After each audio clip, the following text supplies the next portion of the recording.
আলহামদুলিল্লাহ ওয়াসসালাতু ওয়াসসালাম আলা রাসূলিল্লাহ ওয়া আলা আলিহি ওয়া সাহবিহি আজমাইন আম্মা বাদ আউযু বিল্লাহি মিনাশ শাইতানির রাজীম বিসমিল্লাহির রহমানির রহিম ইয়া আইয়ুহান নাসু ইন্না খালাকনাকুম মিন যাকরিন ওয়া উনসা ওয়া জাআলনাকুম শুউবান ওয়া ক্বাবাইলা লিতাআরাফু ইন্না আক্রামাকুম ইনদাল্লাহি আতকাকুম ইন্নাল্লাহা আলিমুন খাবীর রব্বি ইশরাহ লি সাদরি ওয়া ইয়াসসির লি আমরি ওয়াহলুল উকদাতাম মিন লিসানি ইয়াফকাহু কাওলি। শ্রদ্ধেয় গুরুজনেরা এবং আমার প্রিয় ভাই বোনেরা, আপনাদের সবাইকে স্বাগত জানাই ইসলামিক সম্ভাষণে। আসসালামু আলাইকুম ওয়া রাহমাতুল্লাহি ওয়া বারাকাতুহু। আল্লাহ সুবহানাহু ওয়া তাআলার দয়া, শান্তি এবং রহমত আপনাদের সবার উপরে বর্ষিত হোক। এটা আমার জন্য যথেষ্ট আনন্দ আর সম্মানের ব্যাপার। শেষ লেকচারটা দিচ্ছি এই কনফারেন্সে, গ্লোবাল পিস অ্যান্ড ইউনিটি। আজকে আমার লেকচারের টপিক, ইসলাম হচ্ছে একমাত্র সমাধান বিশ্বজুড়ে শান্তি আর একতার জন্য। একতা এটা আসলে বিভিন্ন রকমের হতে পারে। একতা যার ভিত্তি হচ্ছে রক্তের সম্পর্ক, একতা যেটার ভিত্তি হলো এলাকা, সম্প্রদায়, গোত্র বা বর্ণ। তবে এই সব একতার সীমাবদ্ধতা আছে, এগুলো পৃথিবীব্যাপী না।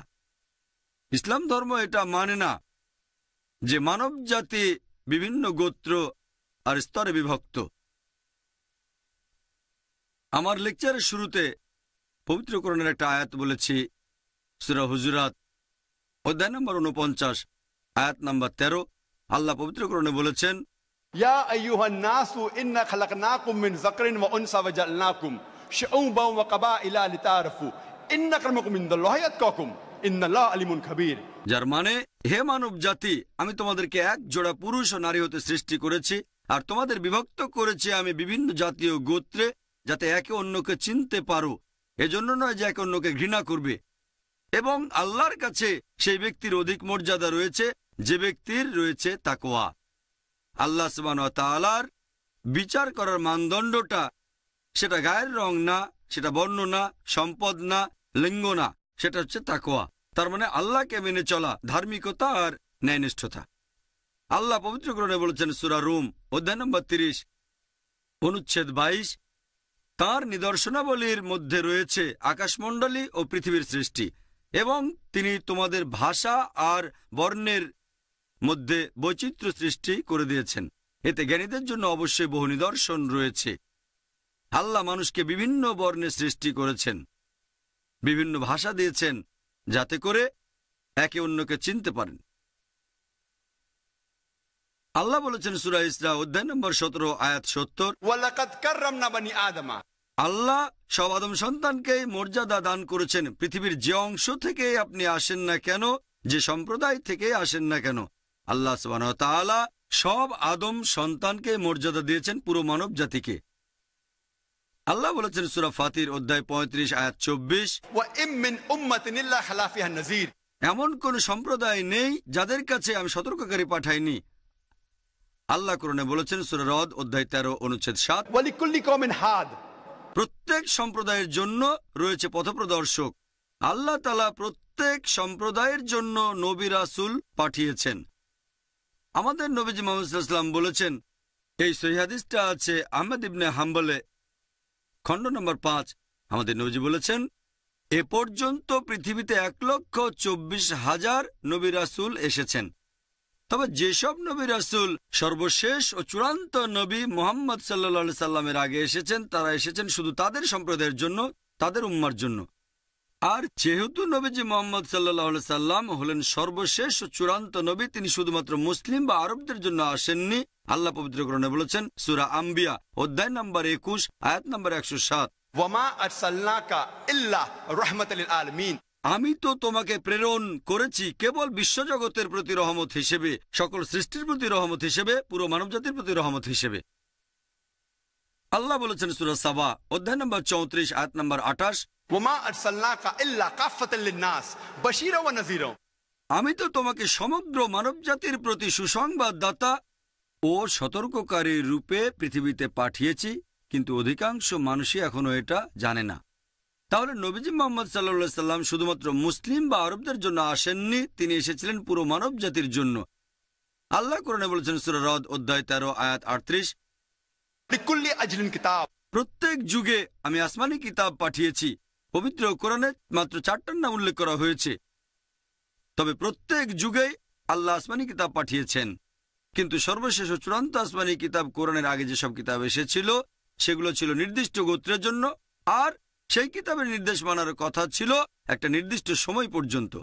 তবে যেহেতু কোরআন সর্বশেষ ও চূড়ান্ত আসমানি কিতাব, আল্লাহ বলেছেন সূরা ইব্রাহিম অধ্যায় নম্বর 14 আয়াত নম্বর 1, আলিফ লাম র, এই কিতাব তোমার প্রতি অবতীর্ণ করেছে নবী মুহাম্মদ সাল্লাল্লাহু আলাইহি সাল্লাম, যাতে করে তুমি মানব জাতিকে বের করে আনতে পারো অন্ধকার থেকে আলোতে।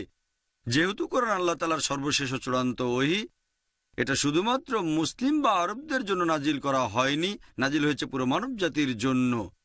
এই কথাটা আবারও আছে সূরা ইব্রাহিম অধ্যায় 14 আয়াত 52, সূরা বাকারা অধ্যায় 2 আয়াত 185, এছাড়াও সূরা আল জুমার অধ্যায় 39 আয়াত 41, যে পবিত্র কোরআন নাজিল হয়েছে পুরো মানব জাতির জন্য। বাইবেলে যেমন ওল্ড টেস্টামেন্ট আছে আর নিউ টেস্টামেন্ট আছে, তাহলে এই কোরআন হচ্ছে মানব জাতির জন্য লাস্ট টেস্টামেন্ট।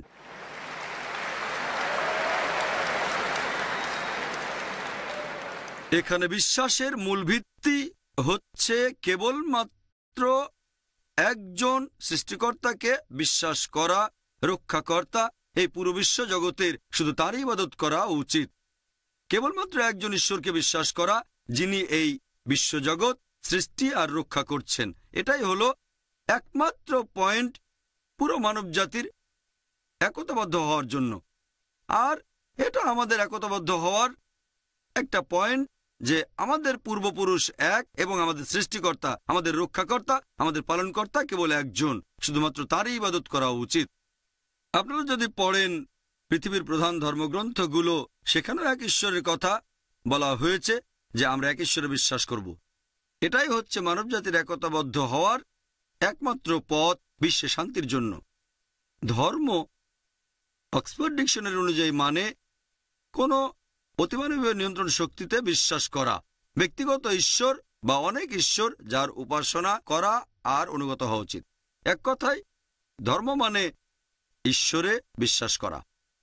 আল্লাহ পবিত্র কোরআনে বলেছেন সূরা আল ইমরান অধ্যায় নম্বর 3 আয়াত নম্বর 64, কুল ইয়া আহলাল কিতাব, বলো হে কিতাবীগণ, তাআলু ইলা কালিমাতিন সাওয়াইন বাইনানা বাইনাকুম, এসো সেই কথায় যা আমাদের ও তোমাদের মধ্যে এক। প্রথম সাদৃশ্য কি? আল্লাহ না'বুদা ইল্লাল্লাহ, আমরা আল্লাহ ব্যতীত অন্য কারো ইবাদত করি না, ওয়ালা নুশরিকা বিহি শাইয়্যান, আমরা অন্য কিছুকে তার শরীক করি না, ওয়ালা ইয়াত্তাখিযা বা'দুনা বা'দান আরবাবান মিন দুনিল্লাহ, আমরা আমাদের মধ্য থেকে অন্য কাউকে আল্লাহ ব্যতীত রব হিসেবে গ্রহণ করি না। ফাইন তাওয়াল্লাউ, যদি তারা মুখ ফিরিয়ে নেয়, ফাকুলু শাদু, বলো সাক্ষী থাকো বিআন্না মুসলিমুন, যে আমরা মুসলিম, আল্লাহর কাছে নিজের ইচ্ছাকে সমর্পণ করি। আল্লাহ পবিত্র কোরআনে যে কৌশলটার কথা বলেছেন সেটা হচ্ছে তাআলু ইলা কালিমাতিন সাওয়াইন বাইনানা বাইনাকুম, এসো সেই কথায় যা আমাদের ও তোমাদের মধ্যে এক। প্রথম সাদৃশ্য কি? আল্লাহ না'বুদা ইল্লাল্লাহ, আমরা এক আল্লাহ সুবহানাহু ওয়া তাআলা ব্যতীত অন্য কারো উপাসনা করি না। কোন ধর্মের ঈশ্বরের ধারণা বুঝতে গেলে সেই ধর্মের অনুসারীদের কাজকর্ম দেখলে হবে না। কোন ধর্মের ঈশ্বরের ধারণাটা বুঝতে গেলে আমাদের দেখতে হবে সেই ধর্মের ধর্মগ্রন্থগুলো ঈশ্বর সম্পর্কে কি বলেছে। আর আপনারা যদি প্রধান ধর্মের ধর্মগ্রন্থগুলো দেখেন, সবাই বলেছে ঈশ্বরের একত্ববাদের কথা, ঈশ্বরে বিশ্বাসের একতা, তাওহীদের কথা। প্রথমে আলোচনা করব হিন্দুইজমে ঈশ্বরের ধারণাটা নিয়ে।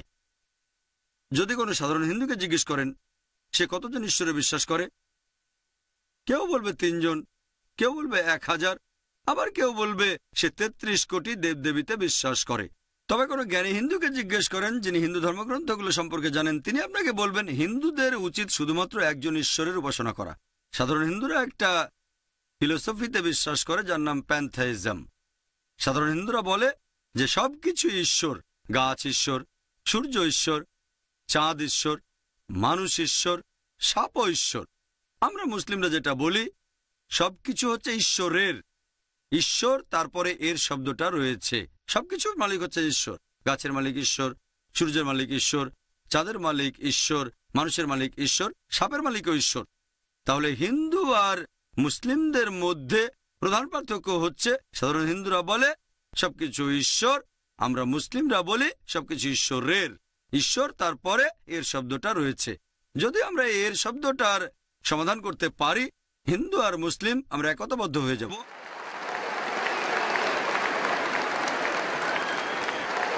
সেটা কিভাবে করব?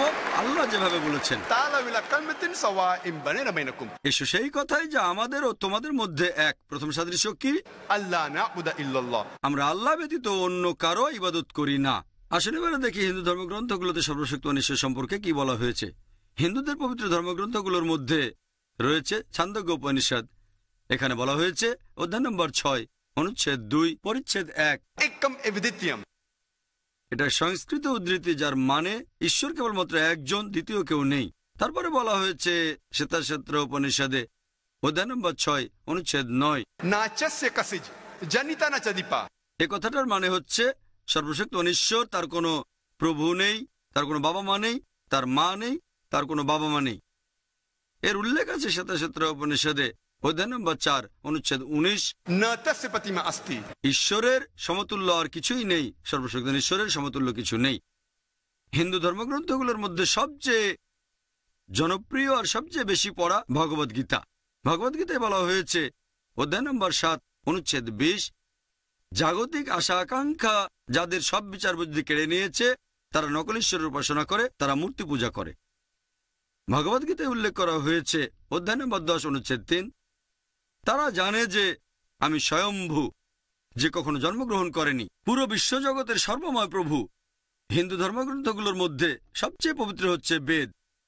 যজুর্বেদে উল্লেখ আছে অধ্যায় নম্বর 32, অনুচ্ছেদ নম্বর 3, না তস্য প্রতিমা অস্তি। মহান ঈশ্বরের কোনো প্রতিমূর্তি নেই, সর্বশক্তিমান ঈশ্বরের কোনো প্রতিমা নেই। যজুর্বেদে উল্লেখ করা হয়েছে অধ্যায় নম্বর 40, অনুচ্ছেদ 9, अंधात्म प्रविशन्ति या असम्बुद्धिम उपास्ते। তারা অন্ধকারে প্রবেশ করছে যারা আসাম্বতীর উপাসনা করে। বিভিন্ন প্রাকৃতিক জিনিস যেমন আগুন, পানি, বাতাস ইত্যাদি। অনুচ্ছেদটা তারপর বলছে তারা আরো বেশি অন্ধকারে প্রবেশ করছে যারা উপাসনা করে সাম্বতীর, মানে মানুষের বানানো জিনিস যেমন টেবিল, চেয়ার, মূর্তি ইত্যাদি। এ কথা কে বলেছে? যজুর্বেদ অধ্যায় নম্বর 32, অনুচ্ছেদ 3। ঋগ্বেদে উল্লেখ করা হয়েছে গ্রন্থ নম্বর 1, অনুচ্ছেদ 164, পরিচ্ছেদ 46, एकम सत विप्र बहुधा वेदांते। ঈশ্বর একজন, সত্য একজন, জ্ঞানীরা তাকে বিভিন্ন নামে ডেকে থাকেন। আর শুধুমাত্র ঋগ্বেদের একটা অনুচ্ছেদে সর্বশক্তিমান ঈশ্বরের 33টা আলাদা বৈশিষ্ট্যের কথা বলা হয়েছে। ঋগ্বেদে গ্রন্থ নম্বর 2, অনুচ্ছেদ 1।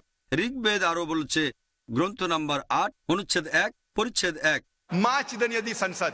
সকল প্রশংসা শুধু তারই প্রাপ্য, শুধু তারই উপাসনা করো। আর ব্রহ্মসূত্র হিন্দুইজমের ধর্মবিশ্বাসের মূল ভিত্তিটা হচ্ছে एकम ब्रह्म द्योत्या नास्ते नहना नास्ते किंचन। भगवान एक ही है, दूसरा नहीं है, नहीं है, नहीं है, जरा भी नहीं है। ঈশ্বর কেবলমাত্র একজন, দ্বিতীয় কেউ নেই, কোথাও কেউ নেই, কোথাও কেউ নেই, আর কোথাও কেউ নেই।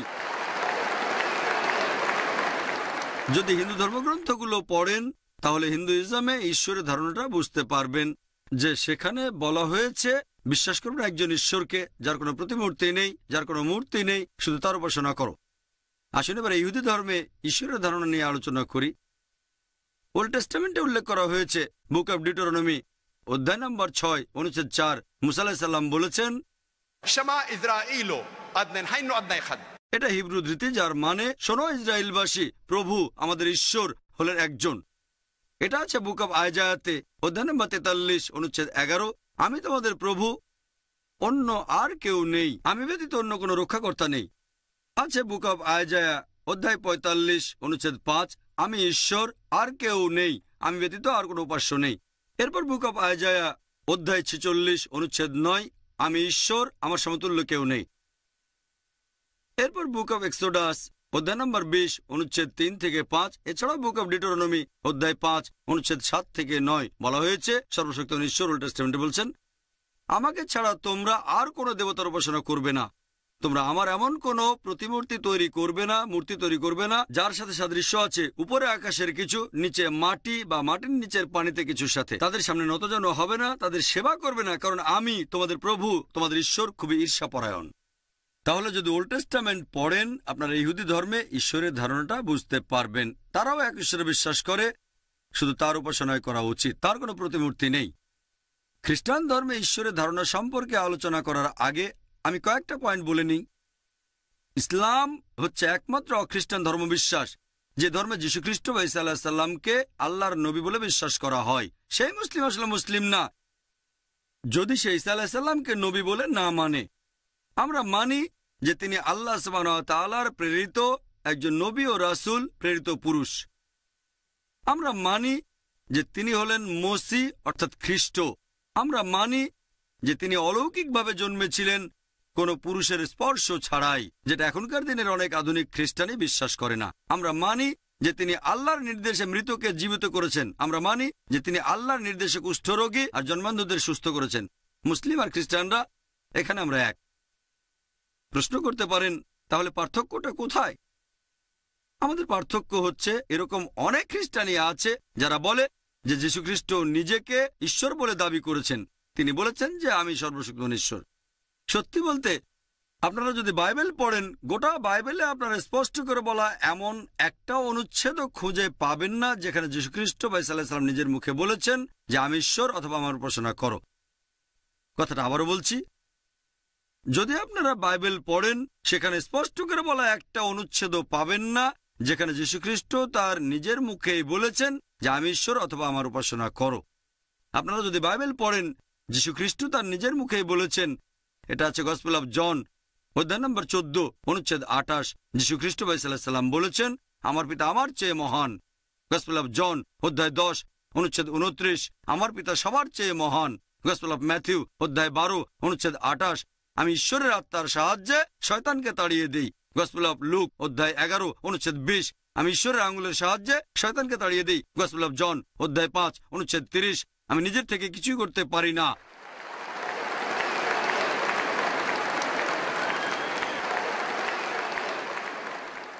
আমি নিজের থেকে কিছু করতে পারি না, আমি যেমন শুনি তেমন বিচার করি এবং আমার বিচার ন্যায্য, কারণ আমি আমার ইচ্ছা পূরণ করি না, পিতার ইচ্ছা পূরণ করি। যদি কেউ বলে নিজের ইচ্ছা পূরণ করি না, আমার ঈশ্বরের ইচ্ছা পূরণ করি, সে একজন মুসলিম।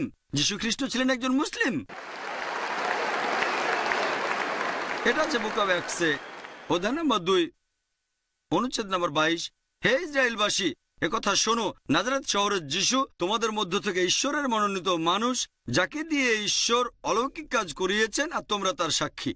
তোমাদের মধ্যে ঈশ্বর মনোনীত একজন মানুষ, যাকে দিয়ে ঈশ্বর অনেক অলৌকিক কাজ করিয়েছেন আর তোমরা তার সাক্ষী। যীশুখ্রিস্টকে যখন জিজ্ঞেস করা হলো ঈশ্বরের প্রথম আদেশটা কি, তিনি সেই কথাটাই বললেন যে কথাটা বলেছিলেন মুসা আলাইহিস সালাম। এটা হচ্ছে গসপেল অফ মার্কে অধ্যায় নম্বর 12 অনুচ্ছেদ 19 বলা হয়েছে শামা ইসরাঈলো আদনাল হাইন আদনাই খাদ। হে ইসরায়েলবাসী শোনো, প্রভু আমাদের ঈশ্বর হলেন একমাত্র প্রভু। তাহলে যদি খ্রিস্টানদের ধর্মগ্রন্থ বাইবেল পড়েন, এখানেও ঈশ্বরের একত্ববাদের কথা বলা হয়েছে, শুধুমাত্র তারই উপাসনা করা উচিত। আসুন এবারে ইসলাম ধর্মে আল্লাহর ধারণা নিয়ে আলোচনা করি।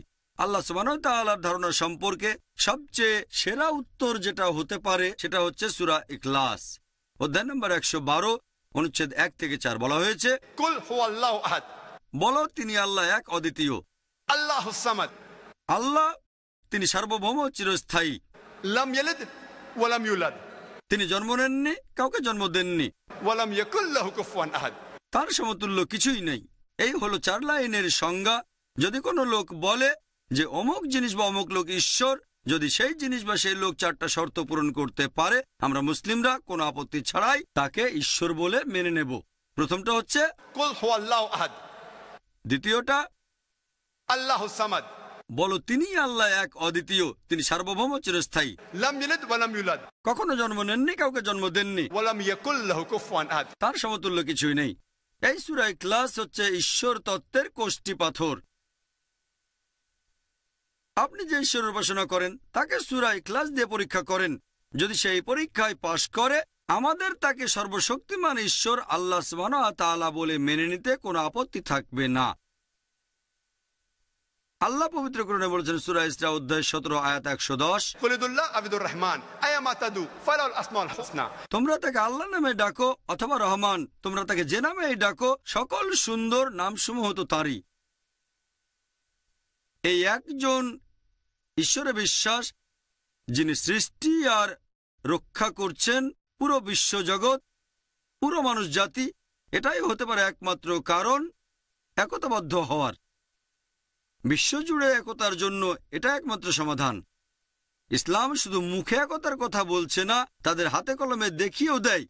আমাদের জীবনে প্রতিদিন আমরা মুসলিমরা বিশ্বাসের একতা দেখাচ্ছি। দিনে অন্তত 5 বার নামাজ আদায়ের সময় আমরা মুসলিমরা যখন নামাজ পড়ি তখন কাঁধে কাঁধ লাগিয়ে দাঁড়াই। হতে পারে আমার পাশে যে লোকটা দাঁড়িয়ে আছে সে সাদা বা কালো, হলুদ বা বাদামি, ধনী বা গরিব, রাজা বা ফকির। যখন আমরা নামাজের জন্য দাঁড়াবো কাঁধে কাঁধ লাগিয়ে দাঁড়াবো। আমরা মুসলিমরা বিশ্বজুড়ে একতাকে উদযাপন করি প্রতি বছর একবার করে হজের সময়। হজ করতে পৃথিবীর বিভিন্ন দেশ আর প্রান্ত থেকে লোকজন মক্কায় আসে। আমেরিকা থেকে, ইংল্যান্ড থেকে, কানাডা থেকে, সিঙ্গাপুর থেকে, মালয়েশিয়া থেকে, ইন্ডিয়া থেকে, পাকিস্তান থেকে, আরব দেশগুলো থেকে। আর পুরুষরা এ সময় 2 টুকরো সেলাই ছাড়া কাপড় পরে। আপনি দেখে বুঝতে পারবেন না যে আপনার পাশে যে লোকটা দাঁড়িয়ে আছে সে রাজা নাকি ফকির। এটা হচ্ছে বিশ্বজুড়ে একতার সবচেয়ে সেরা দৃষ্টান্ত।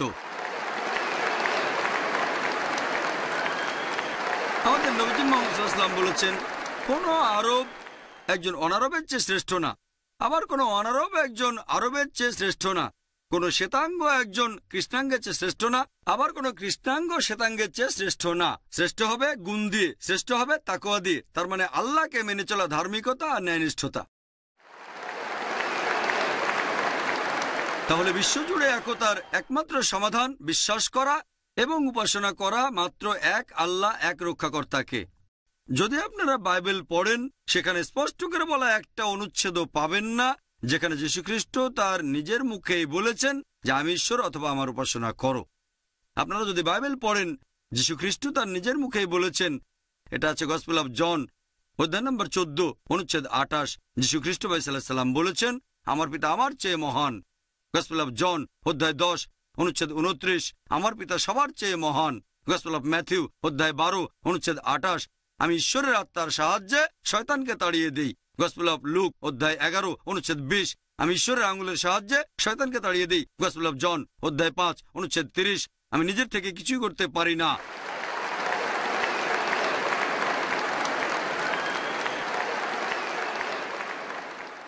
আমি নিজের থেকে কিছু করতে পারি না। আমি যেমন শুনি তেমন বিচার করি এবং আমার বিচার ন্যায্য, কারণ আমি আমার ইচ্ছা পূরণ করি না, পিতার ইচ্ছা পূরণ করি। যদি কেউ বলে নিজের ইচ্ছা পূরণ করি না, আমার ঈশ্বরের ইচ্ছা পূরণ করি, সে একজন মুসলিম। যীশুখ্রিস্ট ছিলেন একজন মুসলিম। এটা আছে বুক অব অ্যাক্টসে অধ্যায় নম্বর 2 অনুচ্ছেদ নম্বর 22 হে ইসরায়েলবাসী একথা শোনো, নাজারেত শহরের যিশু তোমাদের মধ্য থেকে ঈশ্বরের মনোনীত মানুষ, যাকে দিয়ে ঈশ্বর অলৌকিক কাজ করিয়েছেন আর তোমরা তার সাক্ষী। তোমাদের মধ্যে ঈশ্বর মনোনীত একজন মানুষ, যাকে দিয়ে ঈশ্বর অনেক অলৌকিক কাজ করিয়েছেন আর তোমরা তার সাক্ষী। যীশুখ্রিস্টকে যখন জিজ্ঞেস করা হলো ঈশ্বরের প্রথম আদেশটা কি, তিনি সেই কথাটাই বললেন যে কথাটা বলেছিলেন মুসা আলাইহিস সালাম। এটা হচ্ছে গসপেল অফ মার্কে অধ্যায় নম্বর 12 অনুচ্ছেদ 19 বলা হয়েছে শামা ইসরাঈল আদনাল হাইন আদনাই খাদ। হে ইসরায়েলবাসী শোনো, প্রভু আমাদের ঈশ্বর হলেন একমাত্র প্রভু। তাহলে যদি খ্রিস্টানদের ধর্মগ্রন্থ বাইবেল পড়েন এখানেও ঈশ্বরের একত্ববাদের কথা বলা হয়েছে, শুধুমাত্র তারই উপাসনা করা উচিত। আসুন এবারে ইসলাম ধর্মে আল্লাহর ধারণা নিয়ে আলোচনা করি। আল্লাহ সুবহানাহু ওয়া তাআলার ধারণা সম্পর্কে সবচেয়ে সেরা উত্তর যেটা হতে পারে সেটা হচ্ছে সূরা ইখলাস অধ্যায় নম্বর 112 অনুচ্ছেদ 1 থেকে 4 বলা হয়েছে কুল হুয়াল্লাহু আহাদ, বলো তিনি আল্লাহ এক অদ্বিতীয়। আল্লাহুস সামাদ, আল্লাহ তিনি সার্বভৌম চিরস্থায়ী। লাম ইয়ালিদ ওয়া লাম ইউলাদ, তিনি জন্ম নেননি, কাউকে জন্ম দেননি। ওয়া লাম ইয়াকুল লাহু কুফুয়ান আহাদ, তার সমতুল্য কিছুই নেই। এই হলো 4 লাইনের সংজ্ঞা। যদি কোনো লোক বলে যে অমুক জিনিস বা অমুক লোক ঈশ্বর, যদি সেই জিনিস বা সেই লোক 4টা শর্ত পূরণ করতে পারে, আমরা মুসলিমরা কোনো আপত্তি ছাড়াই তাকে ঈশ্বর বলে মেনে নেব। প্রথমটা হচ্ছে কুল হুয়াল্লাহু আহাদ, দ্বিতীয়টা আল্লাহুস সামাদ, বলো তিনিই আল্লাহ এক অদ্বিতীয়, তিনি সার্বভৌম চিরস্থায়ী, لم يلد ولم يولد কখনো জন্ম নেননি, কাউকে জন্ম দেননি, ولم يكن له كفوا أحد। তার সমতুল্য কিছুই নেই। এই সূরা ইখলাস হচ্ছে ঈশ্বর তত্ত্বের কোষ্ঠী পাথর। আপনি যে ঈশ্বরের উপাসনা করেন তাকে সূরা ইখলাস দিয়ে পরীক্ষা করেন। যদি সেই পরীক্ষায় পাশ করে, আমাদের তাকে সর্বশক্তিমান ঈশ্বর আল্লাহ সুবহানাহু ওয়া তাআলা বলে মেনে নিতে কোনো আপত্তি থাকবে না। আল্লাহ পবিত্র কোরআনে বলেছেন সূরা ইসরা অধ্যায় 17 আয়াত 110, قل ادعوا الله أو ادعوا الرحمن أيما تدعوا فله الأسماء الحسنى। তোমরা তাকে আল্লাহ নামে ডাকো অথবা রহমান, তোমরা তাকে যে নামেই ডাকো, সকল সুন্দর নামসমূহ তো তারই। এই একজন ঈশ্বরে বিশ্বাস, যিনি সৃষ্টি আর রক্ষা করছেন পুরো বিশ্বজগৎ, পুরো মানুষ জাতি, এটাই হতে পারে একমাত্র কারণ একতাবদ্ধ হওয়ার। বিশ্বজুড়ে একতার জন্য এটা একমাত্র সমাধান। ইসলাম শুধু মুখে একতার কথা বলছে না, তাদের হাতে কলমে দেখিয়েও দেয়। আমাদের জীবনে প্রতিদিন আমরা মুসলিমরা বিশ্বাসের একতা দেখাচ্ছি। দিনে অন্তত 5 বার নামাজ আদায়ের সময় আমরা মুসলিমরা যখন নামাজ পড়ি তখন কাঁধে কাঁধ লাগিয়ে দাঁড়াই। হতে পারে আমার পাশে যে লোকটা দাঁড়িয়ে আছে সে সাদা বা কালো, হলুদ বা বাদামি, ধনী বা গরিব, রাজা বা ফকির, যখন আমরা নামাজের জন্য দাঁড়াবো কাঁধে কাঁধ লাগিয়ে দাঁড়াবো। আমরা মুসলিমরা বিশ্বজুড়ে একতাকে উদযাপন করি প্রতি বছর একবার করে হজের সময়। হজ করতে পৃথিবীর বিভিন্ন দেশ আর প্রান্ত থেকে লোকজন মক্কায় আসে। আমেরিকা থেকে, ইংল্যান্ড থেকে, কানাডা থেকে, সিঙ্গাপুর থেকে, মালয়েশিয়া থেকে, ইন্ডিয়া থেকে, পাকিস্তান থেকে, আরব দেশগুলো থেকে। আর পুরুষরা এ সময় 2 টুকরো সেলাই ছাড়া কাপড় পরে। আপনি দেখে বুঝতে পারবেন না যে আপনার পাশে যে লোকটা দাঁড়িয়ে আছে সে রাজা নাকি ফকির। এটা হচ্ছে বিশ্বজুড়ে একতার সবচেয়ে সেরা দৃষ্টান্ত। আমাদের নবীজি মুহাম্মদ সাল্লাল্লাহু আলাইহি ওয়াসাল্লাম বলেছেন, কোন আরব একজন অনারবের চেয়ে শ্রেষ্ঠ না, আবার কোন অনারব একজন আরবের চেয়ে শ্রেষ্ঠ না। কোন শ্বেতাঙ্গ একজন কৃষ্ণাঙ্গের চেয়ে শ্রেষ্ঠ না, আবার কোন কৃষ্ণাঙ্গ শ্বেতাঙ্গের চেয়ে শ্রেষ্ঠ না। শ্রেষ্ঠ হবে গুণ দিয়ে, শ্রেষ্ঠ হবে তাকওয়া দিয়ে, তার মানে আল্লাহকে মেনে চলা, ধার্মিকতা আর ন্যায়নিষ্ঠতা। তাহলে বিশ্বজুড়ে একতার একমাত্র সমাধান বিশ্বাস করা এবং উপাসনা করা মাত্র এক আল্লাহ, এক রক্ষাকর্তাকে। এবারে আমরা লেকচারের দ্বিতীয় অংশে আসি, তার মানে বিশ্ব শান্তি। ইসলাম হচ্ছে পৃথিবীতে শান্তির জন্য একমাত্র সমাধান। ইসলাম এসেছে আরবি শব্দ সালাম থেকে, যার অর্থ শান্তি। এর আরেকটা মূল আরবি শব্দ হচ্ছে সিলম, যার অর্থ আল্লাহর কাছে আত্মসমর্পণ করা। এক কথায় ইসলাম মানে আল্লাহ সুবহানাহু ওয়া তাআলার কাছে আত্মসমর্পণের মাধ্যমে শান্তি অর্জন করা। আর যে লোক আল্লাহ তাআলার কাছে আত্মসমর্পণ করে তাকে বলা হয় মুসলিম।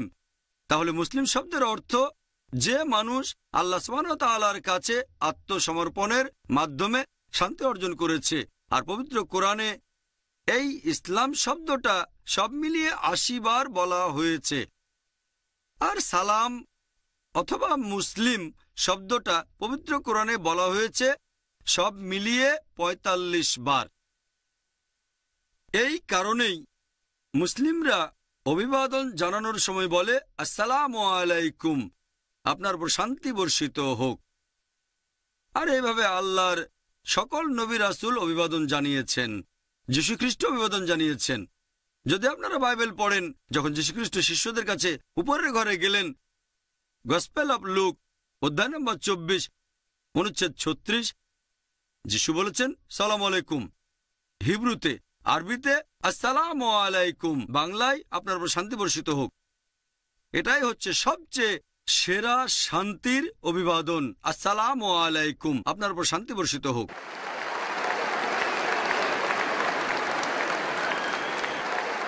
দুর্ভাগ্যজনকভাবে বর্তমানের পশ্চিমা বিশ্ব, যেখানে বেশিরভাগ মানুষই খ্রিস্টান ধর্মের অনুসারী, তারা নতুন ধরনের অভিবাদন চালু করেছে। Good morning, good afternoon, good evening, hi, hello.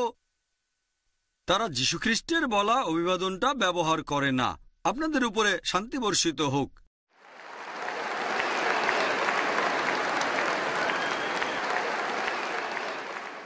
ইসলাম হচ্ছে শান্তির ধর্ম। তবে দুর্ভাগ্যজনকভাবে আন্তর্জাতিক মিডিয়ায় এখন দেখতে পাই ইসলাম ধর্ম সম্পর্কে মিথ্যা খবর আর কুৎসা প্রচার করে। আন্তর্জাতিক মিডিয়া ইসলাম সম্পর্কে বিভিন্ন ভুল তথ্য প্রচার করছে পৃথিবী জুড়ে। আর একটা আর্টিকেল অনুযায়ী ছাপা হয়েছিল টাইম ম্যাগাজিনে 1979 সালের 16 এপ্রিল, বলা হয়েছে যে এ পর্যন্ত 60,000-এর বেশি বই লেখা হয়েছে ইসলামের বিরুদ্ধে আর নবীজির বিরুদ্ধে। সময়কালটা 150 বছর, 1800 থেকে 1950 সাল পর্যন্ত। যদি হিসাব করেন তাহলে ইসলামের বিরুদ্ধে একটারও বেশি বই লেখা হয়েছে প্রতিদিন। তবে 9/11-এর পরে 2001 সালের 11 সেপ্টেম্বরের পরে এই প্রবণতাটা অনেক গুণ বেড়ে গেছে। এখন এই পার্সেন্টেজ, এই সংখ্যাটা অনেক গুণ বেড়ে গেছে। এটা প্রত্যেক মুসলিমের দায়িত্ব আমরা এই ভুল ধারণাগুলো শুধরে দেওয়ার চেষ্টা করব যেটা প্রচার করছে আন্তর্জাতিক মিডিয়া। মিডিয়া এ ব্যাপারে কিছু কৌশল অবলম্বন করে। তারা এমনভাবে দেখায় যেন ইসলাম এমন একটা ধর্ম যেটা উত্তেজনা সৃষ্টি করে, যেন ইসলামের কারণে পুরো পৃথিবীতে শান্তির ব্যাঘাত ঘটছে। তারা যে কৌশল ব্যবহার করে সেগুলোর একটা যে তারা এভাবে বলে এই জিনিসটা আছে ইসলামে যেটা আসলে ইসলামে নেই, যেটার কথা ইসলামে কখনো শোনায়নি। যেমন ধরেন, তারা বলে যে ইসলাম হলো একটা সেকেলে ধর্ম।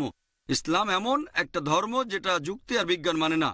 সত্যি বলতে ইসলাম হচ্ছে সবচেয়ে আধুনিক ধর্ম। ইসলাম যুক্তি এবং বিজ্ঞানে বিশ্বাস করে। এজন্য আমার লেকচার দেখবেন কোরআন ও আধুনিক বিজ্ঞান পরস্পর বিরোধী নাকি সঙ্গতিপূর্ণ। মিডিয়া অন্য আরেকটা কৌশল অবলম্বন করে। তারা কোরআন এবং হাদিস থেকে উদ্ধৃতি দেয়, তবে সেগুলো প্রসঙ্গ ছাড়া। আমি একটা উদাহরণ দিচ্ছি। মিডিয়া বলে পবিত্র কোরআন বলছে সূরা তাওবা অধ্যায় নম্বর 9 অনুচ্ছেদ 5, যখনই তুমি কাফিরকে দেখবে ব্র্যাকেটের মধ্যে অমুসলিম তাকে মেরে ফেলো। যদি কোরআন খুলে দেখেন এ আয়াতটা পাবেন কোরআন বলছে যখনই কোনো কাফিরকে দেখবে মেরে ফেলো। তবে তারা উদ্ধৃতি দেয় প্রসঙ্গ ছাড়া। প্রসঙ্গটা হচ্ছে এ আয়াতটা নাজিল হয়েছিল যুদ্ধের ময়দান প্রসঙ্গে। আল্লাহ বলেছেন শত্রুরা তোমাদের সঙ্গে লড়াই করতে এলে তোমরা ভয় পেও না, সাহসী হও আর তাদের মেরে ফেলো। এটা যুদ্ধের ময়দানে, তারা প্রসঙ্গ ছাড়া উদ্ধৃতি দেয়।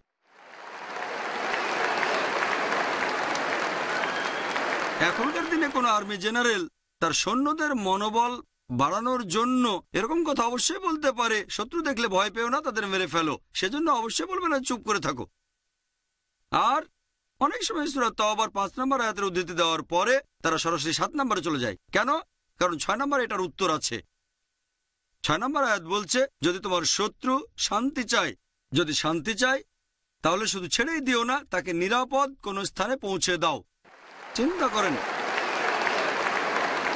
এখনকার দিনের সবচেয়ে দয়ালু আর্মি জেনারেল খুব বেশি হলে বলতে পারে ঠিক আছে শত্রুকে ছেড়ে দাও, তবে কোরআন বলছে শুধু তাদের ছেড়েই দিও না, নিরাপদ কোনো স্থানে তাদের পৌঁছে দাও যাতে তারা আল্লাহর বাণী শুনতে পারে।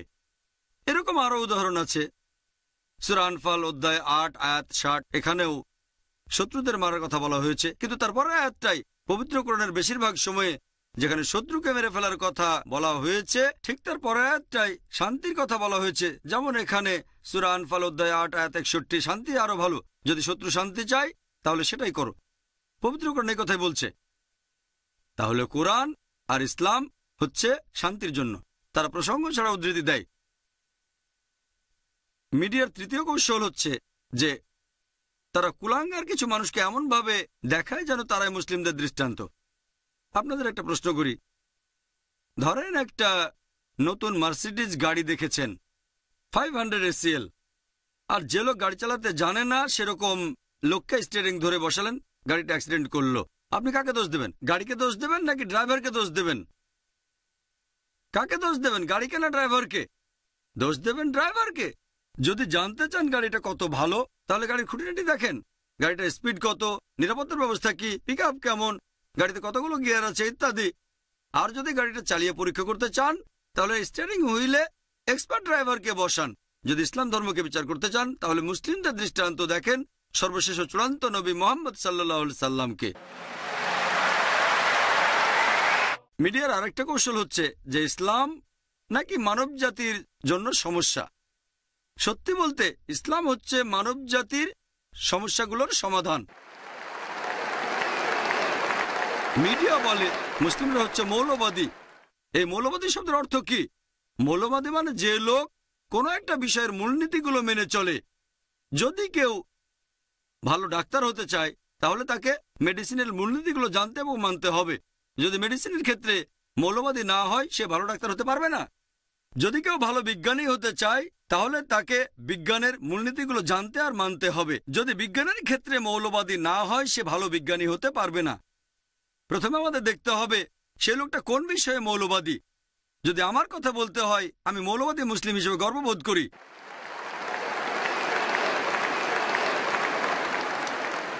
কারণ আমি ইসলামের মূল নীতিগুলো জানি আর মেনে চলার চেষ্টা করি। আমি জানি ইসলাম ধর্মে এমন একটা মূল নীতিও নেই যেটা সামগ্রিকভাবে মানবতার বিরুদ্ধে যায়। আমি চ্যালেঞ্জ করেছি ইসলামে এরকম একটা মূলনীতি দেখান যেটা সামগ্রিকভাবে মানবতার বিরুদ্ধে। যদি আপনারা অক্সফোর্ড ডিকশনারিতে এই মৌলবাদী শব্দটার অর্থ দেখেন, বলা হয়েছে মৌলবাদী হলো সেই লোক যে কোনো একটা ধর্মের প্রাচীন রীতিনীতিগুলো কঠোরভাবে পালন করে থাকে। তবে অক্সফোর্ড ডিকশনারির নতুন এডিশনে একটু বদলানো হয়েছে, বলা হয়েছে যে মৌলবাদী হলো সেই লোক যে কোনো একটা ধর্মের প্রাচীন রীতিনীতিগুলো কঠোরভাবে পালন করে থাকে, বিশেষ করে ইসলাম। যখনই শুনবেন মৌলবাদী তখনই ভাববেন মুসলিমদের কথা। আপনি ভাববেন সে চরমপন্থী। আমি লোকজনকে বলি আমি একজন চরমপন্থী। আমি চরমভাবে দয়ালু, মানুষকে চরম ভালোবাসি, চরমভাবে শান্তিপ্রিয়, চরমভাবে ক্ষমাশীল। এরকম চরমপন্থী হলে সমস্যা কোথায়? আমরা কেন এত লজ্জা পাচ্ছি? টেবিলটাকে উল্টে দেন। কোন মানুষকে আমাকে বলতে পারবে যে চরমভাবে সৎ হওয়াটা ভুল, তারপর চরম দয়ালু হওয়া ভুল, চরম শান্তিপ্রিয় হওয়া ভুল, চরম ন্যায় বিচারক হওয়া ভুল? তারা আমাদেরকে লেবেল দেয় যে মুসলিমরা সন্ত্রাসী। আমি বলবো এদিক থেকে প্রত্যেক মুসলিমের সন্ত্রাসী হওয়া উচিত। এই সন্ত্রাসী শব্দের অর্থ আসলে কি? সন্ত্রাসী মানে যে অন্যকে সন্ত্রস্ত করে তোলে। একজন ডাকাত যখন কোনো পুলিশকে দেখে সন্ত্রস্ত হয়ে যাবে। এভাবে বললে যখনই একজন ডাকাত কোনো মুসলিমকে দেখবে, যখনই একজন সমাজবিরোধী কোনো মুসলিমকে দেখবে, সে সন্ত্রস্ত হয়ে যাবে। আর প্রত্যেক মুসলিম সমাজবিরোধীদের কাছে সন্ত্রাসী হবে। আমি জানি যে এই সন্ত্রাসী শব্দটা দিয়ে সাধারণত বোঝানো হয়ে থাকে যে নিরীহ লোকদের সন্ত্রস্ত করে। এভাবে দেখলে কোনো মুসলিম নিরীহ মানুষদের সন্ত্রস্ত করবে না। আমরা সন্ত্রস্ত করে তুলব শুধু সমাজ বিরোধীদের। আমরা দেখি যে ইতিহাসে অনেক সময় দুটো আলাদা লেভেল দেওয়া হয় মাত্র একটা কাজকে অথবা একজন মানুষকে। আমাদের ইন্ডিয়াতে এরকম উদাহরণ আছে। প্রায় 60 বছর আগে অনেক মানুষ ইন্ডিয়ার স্বাধীনতার জন্য লড়াই করেছে। তখন সে সময় ব্রিটিশরা ইন্ডিয়া শাসন করত। তখন ব্রিটিশ সরকার এই মানুষগুলোকে বলতো সন্ত্রাসী। তবে সাধারণ ইন্ডিয়ানরা আমরা বলি মুক্তিযোদ্ধা, দেশপ্রেমিক। একই মানুষ, একই কাজ, দুটো আলাদা লেভেল। ব্রিটিশ সরকারের সাথে একমত হলে যে ইন্ডিয়া শাসনের অধিকার তাদের আছে, তাহলে এই লোকগুলোকে বলবেন সন্ত্রাসী। কিন্তু সাধারণ হিন্দুদের সাথে একমত হলে যে তারা এসেছিল ইন্ডিয়ায় ব্যবসা করার জন্য, আমাদের শাসন করার অধিকার তাদের নেই, তাহলে এই লোকগুলোকে বলবেন মুক্তিযোদ্ধা, দেশপ্রেমিক। এরপর অষ্টাদশ শতাব্দীতে আমেরিকার স্বাধীনতা যুদ্ধ দেখেন। যে সময় ব্রিটিশ সরকার আমেরিকাকে শাসন করত তখন অনেক আমেরিকান স্বাধীনতার জন্য যুদ্ধ করেছিল। বেঞ্জামিন ফ্রাঙ্কলিন, জর্জ ওয়াশিংটন, তখন এই ব্রিটিশ সরকার এই লোকগুলোকে বলল 1 নম্বর সন্ত্রাসী। অবশেষে আমেরিকা স্বাধীনতা লাভ করে 1775-76 সালের দিকে। পরবর্তীতে জর্জ ওয়াশিংটন তিনি হলেন আমেরিকার প্রথম প্রেসিডেন্ট। চিন্তা করেন 1 নম্বর সন্ত্রাসী হলেন আমেরিকার প্রেসিডেন্ট। এই জর্জ ওয়াশিংটন তিনি এভাবে আমেরিকার সব প্রেসিডেন্টদের গডফাদার হয়ে গেলেন, জর্জ বুশেরও। আর এখন ব্রিটিশ সরকার সেই সন্ত্রাসী দেশেরই বন্ধু। কেন? প্রথমে আমাদের দেখতে হবে সেই লোক কিসের জন্য চেষ্টা করে যাচ্ছে। মিডিয়া বলছে ইসলাম হচ্ছে একটা অসহিষ্ণু ধর্ম। আমি বলবো হ্যাঁ, ইসলাম একটা অসহিষ্ণু ধর্ম। ইসলাম ধর্ম অসহিষ্ণু অবিচারের প্রতি, ইসলাম অসহিষ্ণু অসততার প্রতি, ইসলাম ধর্ম অসহিষ্ণু দুর্নীতির ব্যাপারে, ইসলাম অসহিষ্ণু সাম্প্রদায়িকতার ক্ষেত্রে, পক্ষপাতের ব্যাপারে। ইসলাম অসহিষ্ণু সেই সব সামাজিক ব্যাপারে যেগুলো পশ্চিমা বিশ্ব উপভোগ করে থাকে। ইসলাম ধর্ম অসহিষ্ণু মাদকাসক্তির ব্যাপারে, মদপানের ব্যাপারে, পতিতাবৃত্তির ব্যাপারে, ব্যভিচারের ক্ষেত্রে, অত্যাচারের ক্ষেত্রে। আমি ডক্টর জাকির নায়েক বলছি ইসলাম অবশ্যই একটা অসহিষ্ণু ধর্ম। অসহিষ্ণু সমাজের বিভিন্ন খারাপ জিনিসের ব্যাপারে আমরা ভয় পাচ্ছি কেন? আমরা নিজেদেরকে মুসলিম বলতে ভয় পাচ্ছি কেন? আলহামদুলিল্লাহ, ইসলাম সবচেয়ে সহিষ্ণু ধর্ম শান্তি স্থাপনের ব্যাপারে। আর এই কারণে এখন পৃথিবীর সুপার পাওয়ার যারা, তারা ভয় পাচ্ছে।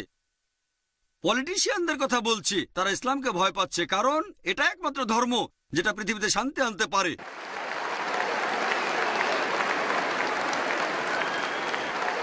এই সুপার পাওয়াররা, এই পলিটিশিয়ানরা, তারা ভয় পায় যদি ইসলাম প্রসারিত হয় তারা ভোট হারাবে, তাদের চেয়ারটাও তারা হারাবে। তারা ইসলামকে ভয় পায়। এখনকার দিনে মিডিয়া বলে ইসলাম নাকি তরবারি দিয়ে ছড়ানো হয়েছে।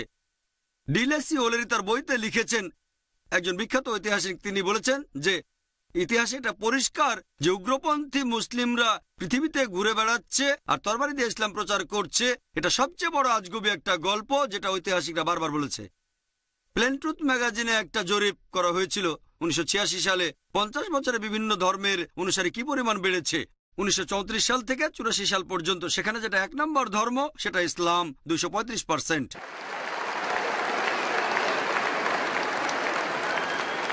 খ্রিস্টান ধর্ম মাত্র 47%, ইসলাম 235%। 1934 সাল থেকে 84 সালের মধ্যে কোন যুদ্ধটা হয়েছে যাতে হাজার হাজার লোক মুসলিম হয়ে গেছে? বর্তমানে আমেরিকায় যে ধর্মের অনুসারী সবচেয়ে বেশি হারে বাড়ছে সেটা ইসলাম। ইউরোপে ইসলাম ধর্মের অনুসারী সবচেয়ে বেশি হারে বাড়ছে।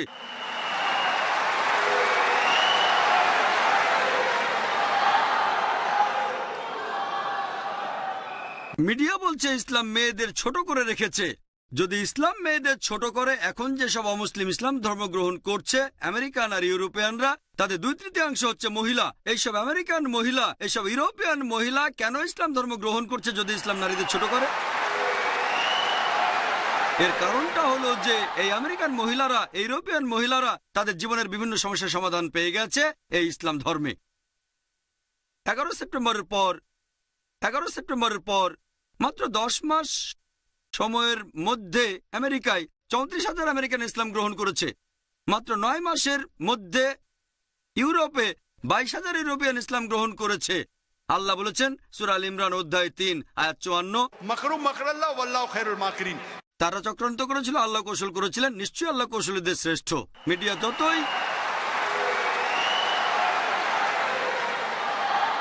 মিডিয়া যত ইসলামের বিরুদ্ধে কথা বলে যাক, তারা যত বেশি ইসলামকে ছোট করবে, তারা যত বেশি বিরোধিতা করবে, ইনশাআল্লাহ ইসলামের প্রসার আরো বাড়বে।